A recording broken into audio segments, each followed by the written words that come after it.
tennis team went to South Carolina to play, University of South Carolina. And I noticed how much fitter their team was than in previous years.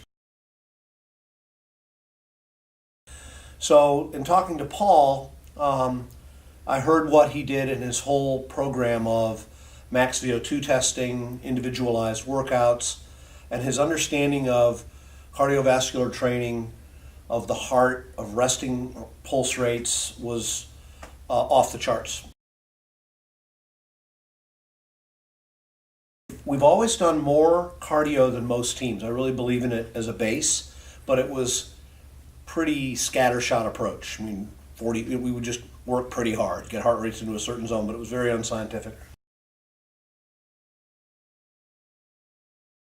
He came to work with us in the fall, and on average, the resting pulse rates for the players have gone down 6 beats, and their lactate threshold's gone up about 12 to 15 beats, so their fitness is just better.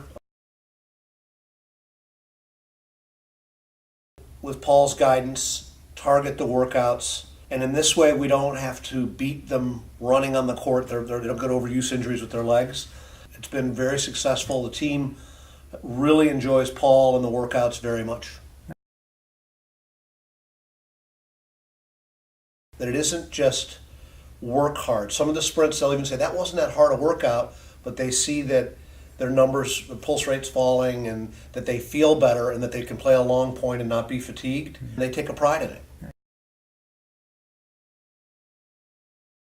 A big part of becoming an elite tennis player is knowing how to train, not overtraining. Understanding, look, if your morning pulse rate's elevated, you should go light that day, or even, God forbid, rest.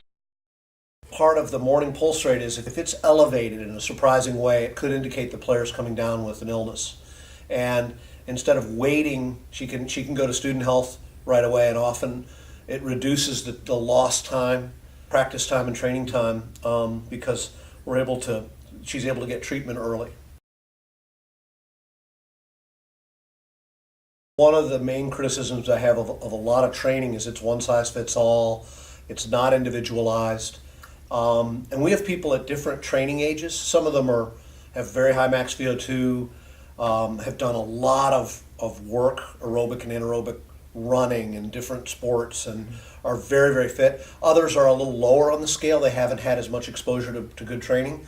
So that's two different people. We have 9 players, and really I think Paul's become a fourth coach on our team in terms of being able to see what they're like in that area. And I think they thrive on the attention and the specificity.